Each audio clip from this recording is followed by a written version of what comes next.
All right, everybody. Welcome back to another episode of Phenomenal Spotlight with Mr. Short. Today, I have Lindsay Kemeny of the Literacy Talks podcast. How are you doing, Lindsay? I'm doing great. I'm so excited to be here. So thanks for having me. Thank you. So we'll just get started, guys. So, Lindsay, just kind of tell me about you. You seem like your career kind of split a little bit. You took some time off. So, talk to me about kind of your career beginnings and kind of like your initial journey, I guess, with not SOR, but with balanced literacy. Okay. Yeah, so I didn't know what I wanted to be for a little while. And in my previous life, I was a dancer. So I Oh, haven't wow. shared that before. And so, when you go in junior high and high school, your counselor's always like, what do you want to be when I grow up? I was always saying a dancer or a writer. But as a dancer, we got to go in and like perform and do assemblies a lot in elementary schools. And that got me thinking, oh, I think I want to be a teacher. And so, it was my first year of college when I decided. And I love teaching. And so I have a lot of fond memories of, my first 5 years of teaching. Reading was always my favorite thing to teach. And yes, I was heavily trained in balanced literacy. And so in my college, in my early years of teaching, and so I always said, I love, balanced literacy is the best way to teach reading.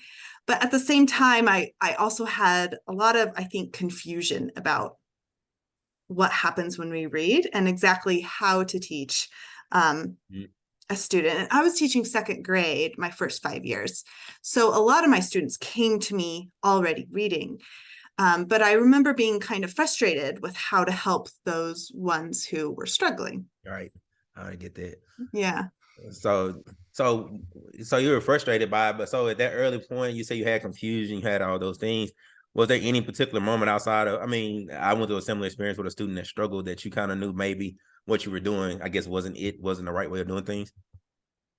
Yeah. Well, I just remember like I feel like I didn't I I've described it as like I feel like I was in this fog because I didn't really know how to help them from level to level. So I would just give them, okay, here we're on a level C. Okay, I guess we've read all the level C books. Let's try the level D books. And I didn't really have a clear path. I just kind of like we're going to read and we're going to do all these things and I'm going to hope for the best, I Mm. guess. And it wasn't really until years later that I really questioned that. Mm. So you end up taking. I mean, you talked about you took a break from teaching. So what caused you to kind of take that break from teaching? See, obviously, you love it. So what Yeah. caused you to take that? I guess it was around a 10-year break or somewhere around that range. Yeah. So well, I had my first child. And so I decided I wanted to stay home and um was able to do that. So I was able to stay home with my kids. So I stopped. I have four children. Mm. And when my youngest was in preschool, that's when I decided to return to teaching. So So that kind of natural segue. I think the thing you said that I guess I was gonna go right into your return to teaching, but the thing that kind of shifted for you when you found out you had a son with dyslexia. So was it something you kind of anticipated? Was there any type of family history of it where you kind of were anticipating it, or was it kind of a shock? no, I was blown away. I was shocked. I didn't know anything about dyslexia. And, you know, looking, I mean, there were signs, but I had never been taught anything about dyslexia, so I didn't know. So, Mm, from the time my son was little, he was late to speak, which is a sign. mm, And I just remember in preschool, he struggled to learn his letters. And he's my third son. So my first two learned the letters of the alphabet and the names and sounds so easily. It didn't take a lot of work. And mm, I was really concerned because we had 2 years of preschool and he still didn't know the letters. I was practicing with him so much. I was doing all the things that I had been taught, in college, and I had been reading to him from the time he was a baby, and I didn't understand why it was so hard for him to learn how to read. mm, And then so he was in second grade, and it was my first year coming back to teaching after this like 12-year break. mm, And I was teaching kindergarten at the time. And so there were a couple things that happened that same year. Uh, first, well, and let me back up. When my son started kindergarten, I talked to his kindergarten teacher right away. And I said, I am so concerned. He is really struggling to learn the letters. And she initially was like, oh, he's fine, because he knew half his letters, which I know now that that's pretty good. If you're starting kindergarten with half your letters after teaching kindergarten, I'm like, that's great. But the teacher didn't know everything we had been through, like how much work it had taken to get him to learn half his letters. And so after a few months, she saw what I saw, and we started the process to get him into special education. And he did, but we still didn't see a lot of improvement. Mhm. Okay, so now fast forward, he's in second grade and I am teaching kindergarten, and it's my first year teaching kindergarten. And this is where I started to get a little uneasy with some of the things I had been taught, back in the day and in my early years of teaching. And I would, in kindergarten, you spend all this time teaching them the names and the sounds. And then I'd bring them back to my table and I'd give them the little readers that we had to give them. And they were just filled with words, with sounds that they hadn't been taught yet, So I found myself having to say, oh, wait, you can't sound this one out. Look at the picture. Does it give you a clue? Oh God. And yeah. And like, I had done that in second grade and didn't think anything of it. And now I was like, oh, that's not sitting well with me. As I wanted them to apply what I had taught them. Like I wanted them, okay, we know these sounds. Let me show you how you can blend those sounds into words. And the books I had didn't provide that, because they just had to basically guess from the picture or like memorize the repetitive pattern.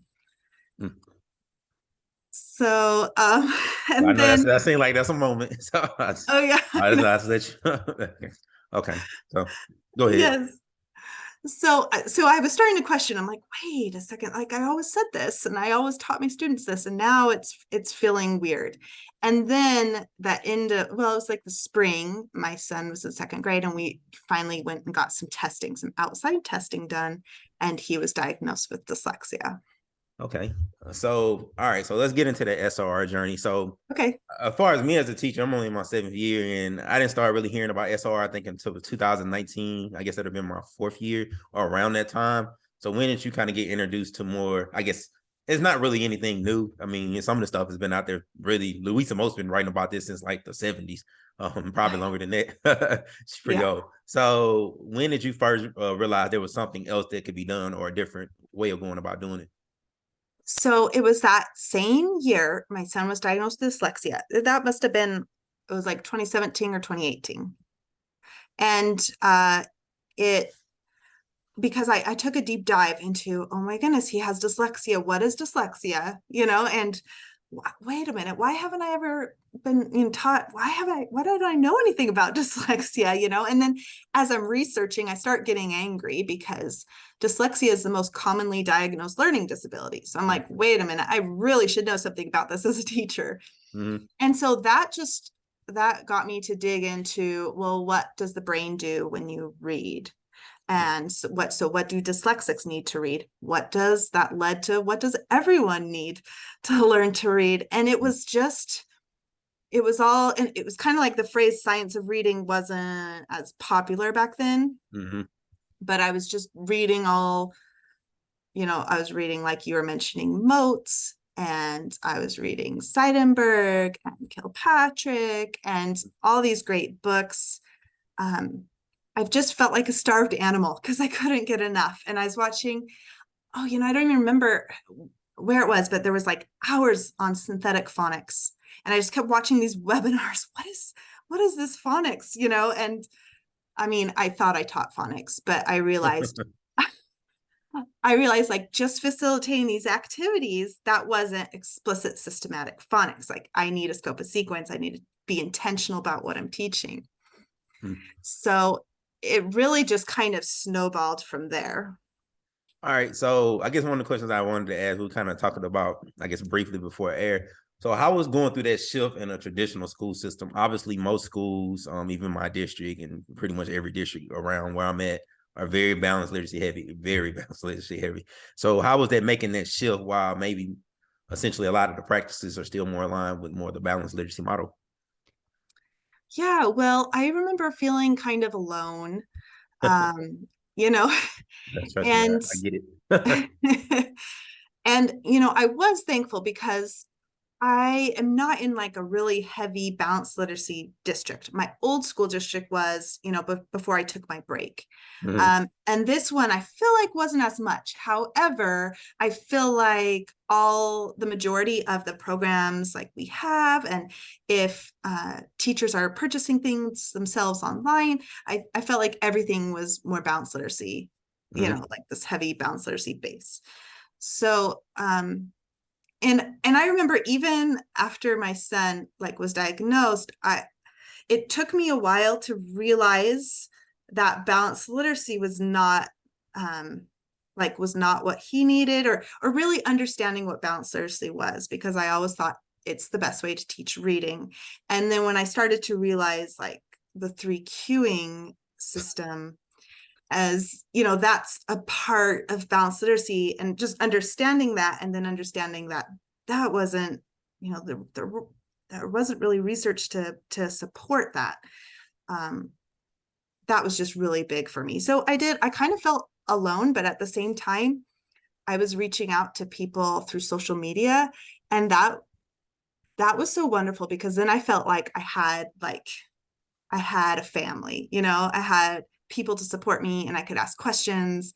And I don't know. So I'll always be so thankful for that, and thankful for Twitter. Like I always think I need a degree just from everything I've learned from Twitter. Right. Well, I think for those teachers that are extremely passionate, I'm not saying obviously within the building there are going to be some teachers that are passionate, but there are a lot of them they're just there. So it's kind of like you can't have all these big conversations. They're like, why you even care about all that? So Yeah. it's kind of like it's really going to be like that. So it's almost better to have those people on Twitter or Facebook groups or things like this where you can talk with people who like love it, especially when Yeah, you get a chance to go to conferences. So yeah, one of the they're things I just as saw, passionate. yes, like that whatever you call it, you have it. So I saw that you became like instead of saying you're using structured literacy, you seem like you got formally trained in it. So talk about that process of formally getting trained in structured literacy. Okay. So, well, I feel like mostly like that whole first year, it was all just reading and Mhm. seeking things out myself and studying. And that was kind of my first training. But I went that summer to a conference and I won an Orton Gillingham training. Mm. So that was amazing. I was so excited because I thought, oh my goodness, that's what, and if you're not familiar with Orton Gillingham, they use that structured literacy, right? Yeah, hand motions, all that. Yeah, Yeah. yeah. So yeah, that was And, just like it. yeah, and there's lots of different like programs based on Orton Gillingham. So it was a specific one, and I was so excited because I thought this is what my son needs. And when he was first diagnosed with dyslexia, I paid a tutor. And that was really because I didn't know what to do myself. I didn't know what to do.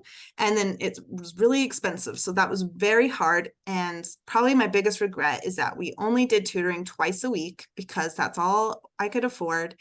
And so I was so thankful that I won this Orton Gillingham training, because then I did that the following year. Once I did that, then I tutored him myself. Mm. Um, and then I could do it a lot more often, right? Then we could do it every day because I didn't have to pay anyone. And so that was just a huge blessing for me.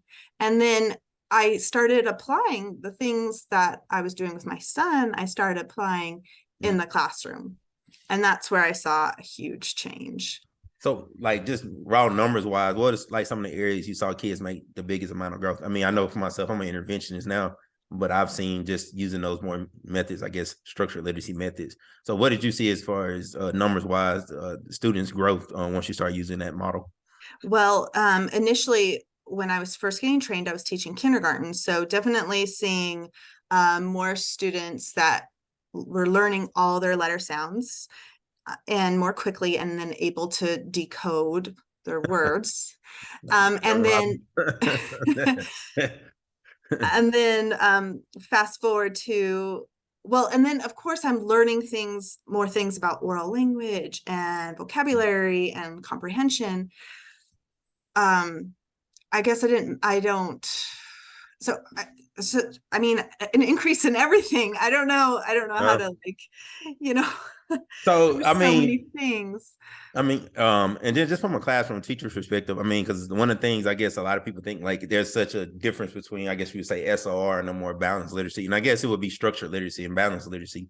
But I personally feel there isn't a difference in certain components. I mean, you still do read alouds, you still do a lot of the things that come along with balanced literacy. So, like, how did you still like you were able to still merge a lot of those things within it, whether it's read alouds and things of the sort? Yeah, well, there's so much. And so I think balanced literacy really kind of helps me with a lot of the structure of my classroom. And I feel like I want to say too that it wasn't like everything at once. So really every single year, I feel like my students are doing better and more proficient. And because I'm like, I always tell teachers, you don't have to overhaul your instruction all at once. Mm. Start with one thing, and then you're going to add something. Get rid of the three cueing because that's the biggest issue to me, and let's add in some explicit phonics instruction, right? But there's Mm. things you're already doing that are great, and so let's just refine those a little bit, and let's keep improving each step of the way. And like I feel like, so I mentioned my Orton Gillingham training. Then I did Top 10 Tools by Dr. Deb Glazer. Have you heard of that? No. I That's an had to write it excellent down. I training. Yeah. had to write that down. I'm serious. That was it, and it's a little more expensive than it used to be. When I did it, it was really inexpensive. I think it's still very reasonable, and you just pay back per month, and then Mm. you can do as much as you can. So I remember I'm like, okay, I'm paying for June, and I did it all in June. I got it all done, and then I'm like, I'm going to pay for one more month because I just want to go back through that. And she has so many videos for uh upper and lower, and so that was just you were asking about science reading training. So I just wanted to say I did that too. And Mm. then just this past year, I did letters training, which Mm. was which was great. I'm sure you've heard of that one. And Yeah. even I did the pretest for letters, and I got 95% on the pretest. Seems But like I you're like the hallmark for SOR. Like, man, she's like but I everything. was like, I still learn so much. So I think even if you're like, I know everything about the science of reading, I'm good. Mm. I still think there's value if you can get your district to pay for that. I I mean, don't know that's about mine. Hey, they did. Well, we have to do in the Texas. We have to do the science of reading academies. oh I'm actually, I probably should admit this. I'm behind on mine right now. That's one of my goals for this Thanksgiving break. But they're very balanced literacy, so I don't think they're paying for anything of the sort anytime soon. oh yeah, I know. I'm So, really grateful that kind of came through my state. And in mm, fact, I was gonna like, I need to pay for this myself. How can I do it? And then it came down, our state recommended it, and then our districts, different districts purchased it. So that was amazing. oh, very cool. Um, and you mentioned letters training. I'm from Mississippi originally, and I think that's become one of the bigger things. A lot of the teachers have received training in the letters training, so that's boosted the scores Yes. of my home state. I come from a state. I guess at the time I didn't realize how low our rigor was or anything of that nature, and how behind we were, I guess, performance levels reading wise is the rest of the nation. So they're actually coming up. So I'm pretty proud of that. That Yeah, they're. I think they were one of the only states last time, for the NAEP scores that really Mm-hmm. had a big increase. So Yeah, I that's have a couple of awesome. friends that are principals in that state. So more of them are at the high school level, but one is an elementary school principal. So pretty glad to see that, that jump in my Yeah. home state. Yeah. I guess we both have had the distinction now of writing for distinct magazine. So I guess we both have Yes. commonality there. So and it seems like I guess both of our stories are similar. Yours, you talked about your son. I don't have any children of my own, but I consider my students my kids. And one of my students actually kind of is, and they framed it as, I guess, science of reading journey, but I more look, it changed my reading practice. So I guess it kind of is that in a sense. Because I never try to get caught in just calling myself a SOR person or anything like that. I feel like teaching reading is teaching reading, but at the same time, I guess that is technically what happened. So we both have similar stories in that regard. So talk about now that you kind of made that shift and now you're becoming kind of a voice within literacy. I mean, you're only in your 10th, 11th year officially, even though you took some time off. Talk about becoming like a voice, I guess now within literacy, I guess nationwide. Yeah. Wow. I never expected that to happen. um, but I just remember being so frustrated, with kind of this journey with my son, and then realizing, wait a minute, some of these things that I was taught, there's a better way. And so I think I started a blog, and and I don't have a ton of time to work on it right now. I think I do like 2 blocks a year or something, but Mhm. originally I was doing it a little bit more, and I was really surprised with how much attention it got. And it's wonderful because it really brought some amazing opportunities. And I think in general, I think we need more teachers sharing. and Mhm. and so I just, like, I know myself, I find so much value and hearing from other teachers, and how, to hear what they're doing. And I also have so much value for listening to the experts and the scientists and the Mhm. researchers. And I think we need both. We need both voices, and we Mhm. need to find ways to come together. And so, like, I love what you're doing, Jeremiah, and I love your podcast and listening to it.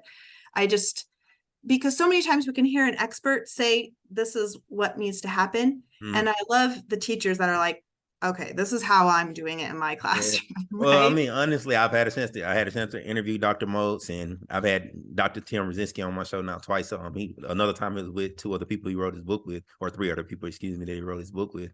Mm-hmm. And I love, like you said, I love what they're doing. But sometimes, when I'm talking to them, I'm talking about, hey, I was working with this kid today, and blah blah blah happened, and stuff that happened this year and stuff. And then saying I'm better than them, but at the same time, it's like, with, like, I guess experts, they're all talking about people they observed or some research or something like that. I'm like, man, that's cool, but does this actually work in the classroom? Reality, when this kid's over there doing some random stuff, or this kid's having a bad day, or you got kids that have much more explosive, behaviors.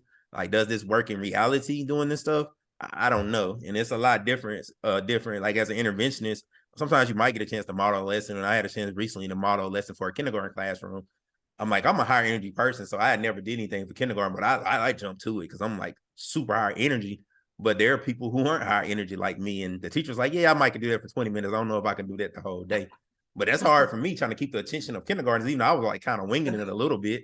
Like, I'm all high energy trying to tell them to make the sounds. I'm like, dude, you're going super fast. They're not gonna be able to keep up. So I had to the teacher probably noticed I had to slow down because I was doing too much. So it's like little things like that. Like, are the teacher, what are you doing for the teacher who isn't high energy? Like me, I jump on tables, I do all this stuff. I'm really that person. I do voices, all that stuff. It's But awesome. at the same time, like, the research don't incorporate all that, or relationship building. So I get what you're saying as far as like it need, and I guess that was going to be my natural next question is, being a regular teacher, what perspective do you think that brings to the table with you being still in the classroom, but at the same time you speaking about these things with a research base?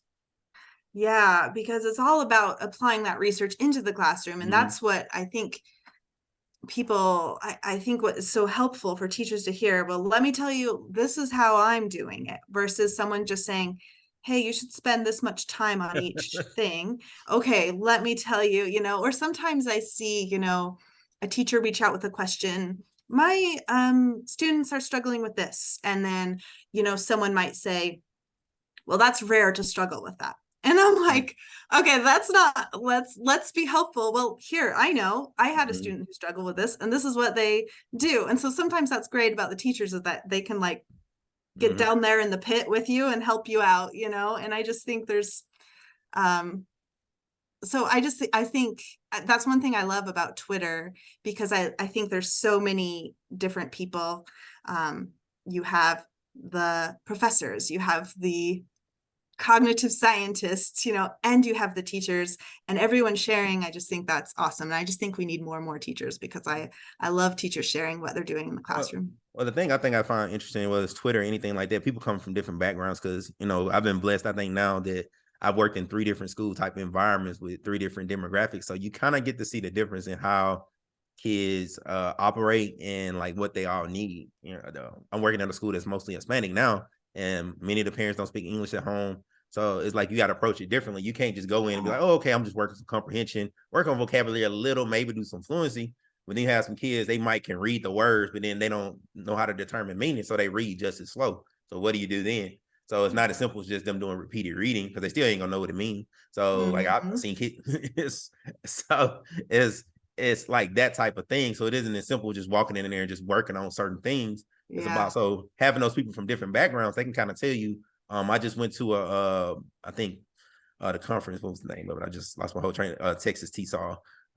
And it's talking about reaching those learners. And I just see those people just have a heart for it and things like that. And that's like it's so much I have to learn. But they understand because many of them come from that background. So I think, reaching out on Twitter and things like that, you get to bring that to the table, get to see those people bring that to the table and help you. You might be in an area where you don't have to deal with that as much, but you might get 2 or 3 students who have that issue and you don't know how to help them, but they can teach you how to help those people. Yeah, I Um, love that. Such a good point. I mean, there's so many like unique challenges, unique to different, mm, yeah. places. So yeah, it's great. So the big one now, I guess, literacy talks. Seem like you've been doing that now for around the last year. I think I saw the first episode actually was this, I guess, calendar year. So talk about putting that podcast together. You have 2 co-hosts. I know one of them, their names escape me just off top. I know one of them is I think Stacy Hurt, if I'm not mistaken, and then Yes, it's Stacey another person. Hurst. Uh-huh. Uh, and what's the other one? John L. Pons. Donnell Pons. I was like, I Uh-huh. didn't want to butcher his name. I knew it was Pun something. So talk about putting together that podcast with them. Oh my goodness, that's so fun. I love those two women. They're so smart. And the three of us would always have these conversations about literacy. And I felt like I just learned so much from our conversations and appreciate them because they're like you were saying, you love to find those people that are just as passionate as we Mm-hmm. are, that just, it's like my career is literacy and my hobby is literacy. And so for them, they're just the same. So we would have these really great conversations and we just started to say, this, maybe other people could benefit from this too. We should do a podcast. And we just started it. Well, I think we started recording a year ago, but it Mm-hmm. just launched in March, I think, of 2022. So, and that has just been really fun. I mean, we can talk literacy all day long, I'm sure, as you Yes. know. Anything teachers can do is talk. I'll say that much. Yeah. Anything they can do. It's not always about school stuff, but they can talk. I can say that.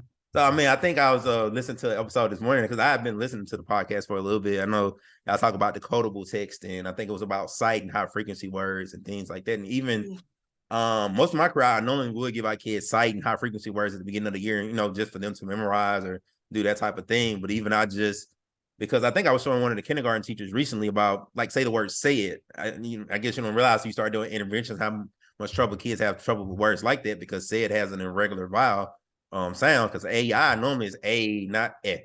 So Yeah. that's going to be a complete mind trip, especially for a kid that's primary, especially, and even upper grade, they struggle. So it's like those little things like that. Yeah, I was talking about hard words, and then I think the other one I was listening to today was about decodable text. So Mhm. so I guess I'll ask you, what do you feel like, I guess with this one, I guess we can get into just the literacy stuff. Talk about using decodable text. Cause I mean, I have I don't like necessarily people say using decodable text every day as your primary reading material myself. But I also quibble with the balanced literacy people who say that it's simplistic when most books A through probably H are predictable, but that's a whole nother story. But still, talk about using decodable text in the classroom. Yeah, I love decodable text. It serves a purpose. And so it's not the only text that we expose them to. And sometimes I think that gets a little murky. People are thinking, oh, those science of reading people are just saying decodable text. And, and it's like, no, they're to serve a purpose. They're training wheels. We want to get rid of them. And while students are using them, we're also using other texts too at the same time. But Mhm. I'm going to teach a phonics lesson and I'm teaching first grade now. So now I want my little first graders to have lots of meaningful opportunities to practice those phonics skills. And so that's what the decodable text is going to do. Versus like when I taught kindergarten and it's repetitive text putting in front of them where they're saying, let's clean up the garage, let's clean up the kitchen, let's clean up the bedroom. Mhm. And I mean, you think, okay, the EA spelling for I haven't taught them that. Garage, they can't, the only way they can read that is by looking at the picture. So that's where decodables are really nice. Sometimes adults, we think that they're boring. The kids are usually thrilled because they're Mhm. actually reading, right? Right. Yeah. And then At the same time, you need to be in kindergarten. Of course, I'm doing a lot of oral language and I'm reading stories to them and we're talking about the text and we can do prediction and we can ask questions and we can retell the story at the end. I can do all those things with a regular text with a read aloud, or, in first or second grade with a complex text. That's not necessarily decodable. We can still be practicing those things and exposing them to those. So I think it's important to remember that there's like multiple texts. All right. And so, like, one of my last interviews was I interviewed Dr. Brzezinski, and they were kind of talking about their book is The Science of Reading and all those components, but it feels good to talk to a classroom teacher because you know what this looks like in reality. So, obviously, fluency in first grade is probably a little shaky, although they do need it. So, what are some things you do to incorporate that within the classroom as far as like, I mean, I know I can do it in interventions, is a little bit different thing, but how do you incorporate fluency instruction within the classroom? Yeah. So, well, and you can think of fluency at the like grapheme level. You can think of it at the word level, the phrase, sentence, and so, for example, with my first graders, after each phonics lesson, I have a list of words that follow that phonics pattern that we're going to practice reading. Just think of that, that's just at the word level, of course. And then a couple things for fluency.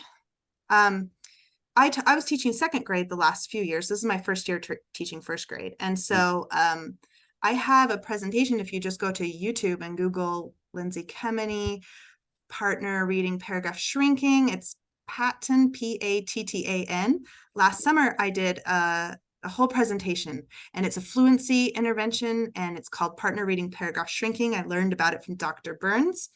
And that was a huge game changer for me in second grade. And it's basically meaningful practice opportunities, and they're partner reading, and there's kind of this very specific protocol we use, and tons of research to back it up, which I learned from Dr. Burns. I did it in my second grade classroom with huge results, like our class median for words read correct per minute was, I have to think back, it was 50 words correct per minute at the beginning of the year. I did this intervention for 2 weeks and it rose to 66 words correct per In minute 2 weeks.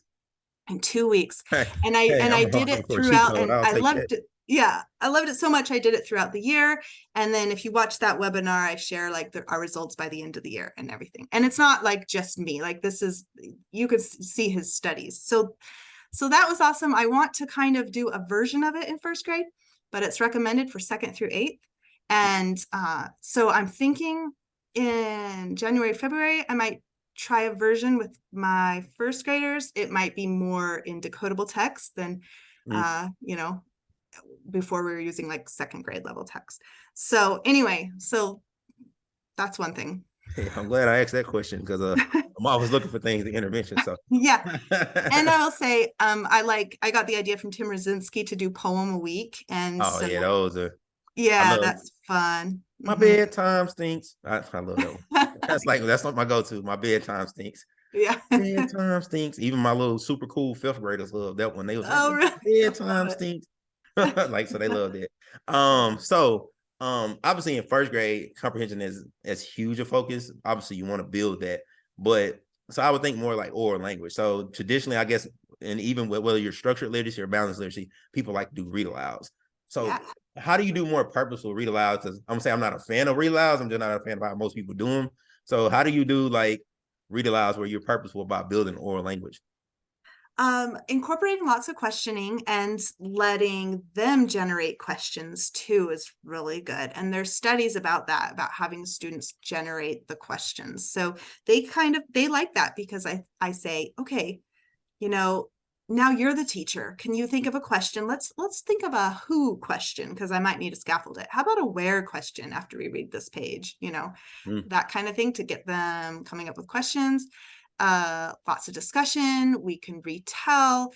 We can summarize after a story, and I say paragraph shrinking, which I talk about paragraph shrinking in that webinar too that I had shared.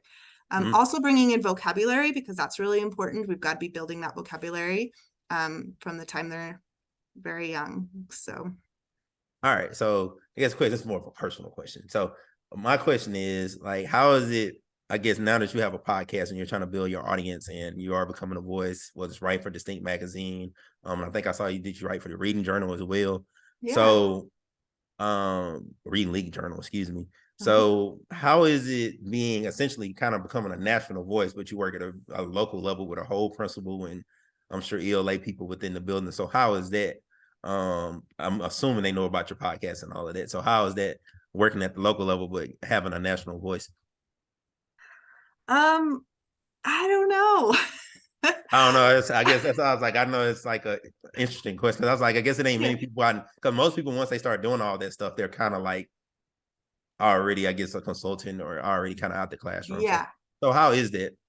Well, I don't know. Like, I really love being able to help people. So I feel, and really, I really want to help so many students. So it's exciting because I think, okay, if I can help and answer this question, hopefully it's going to help their students, right? So Mhm.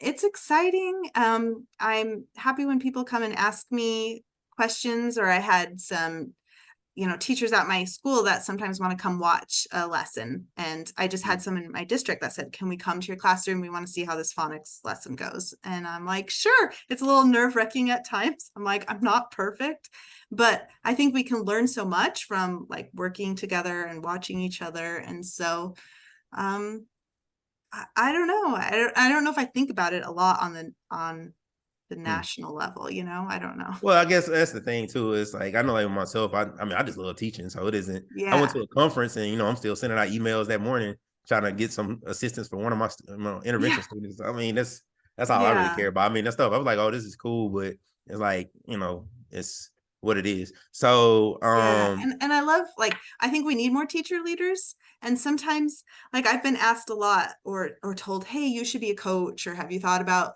being a curriculum director or something, all these different things. And I'm like, I really love teaching. I want to be in the classroom, and I don't think I would be happy if I didn't have a group of students to work with every day. Well, I think in our professions, I think a lot of people get caught up on titles, especially where I mean, it seems like every person that's a literacy expert has doctor behind their name. Obviously, you want to get trainings and certifications and things like that, man. Like, what happened to just going and teaching? I know it's a lady. I was thinking about as you were talking, this lady named Marva Collins. She taught, I guess, from like the '60s and '70s to I guess the 2000s. She started like a preparatory school, and I don't even think she had a formal went through the process to get a formal type of teaching certification. So she ended up being at a prep. I'm just like, man, the stuff everybody's talking about now, she was doing back in the 70s. Just reading her book and some of the stuff she was doing. So she never had a doctor or anything and behind her name, and she had a whole prep school that she was the principal and she still was a teacher. So kind of like Ron Clark does. So yeah, I don't know. You need people that can model what it looks like. It's cool to talk about it, but it's another thing to actually show people that you can do it. So I guess to kind of close out, instead, I normally ask advice, to any teacher that's getting new to the profession, but obviously you've been going through a journey of, I guess, changing your reading practice and changing to more of an SRR method.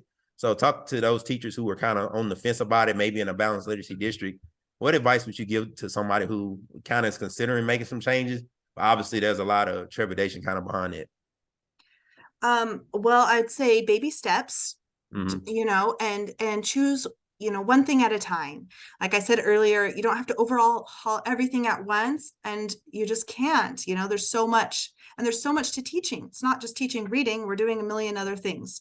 So choose one thing and let's work on that. And then choose another thing and say, I can refine that. I think every year I kind of make a new goal, something I want to focus on. Like this year, I'm trying to learn more about oral language and make sure I'm including that a lot more.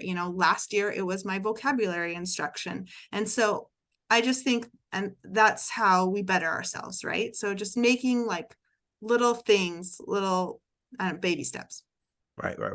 So, this has been awesome. I was wishing probably some further things. I definitely got to go watch a few of your, I guess, especially one about the fluency thing. That's something Yeah, I'm real big on. So I might have to go look at that. I like when I hear those type of results. I'm like, yeah, I can incorporate yeah, this immediately. So it's it's been awesome. awesome. It's been Mhm. awesome talking with you. So, guys, we've had Lindsay Kemeny, the Literacy Talks podcast. Maybe I would even love probably even talk to some of the other people at some point. But I would definitely recommend our podcast. It's definitely great for anybody who wants to learn about the components of actually teaching reading and the things you could do within the classroom for someone who's still in it. So I just want to thank her for coming on. You've been listening to the phenomenal spotlight, Mr. Short. Thank you for listening.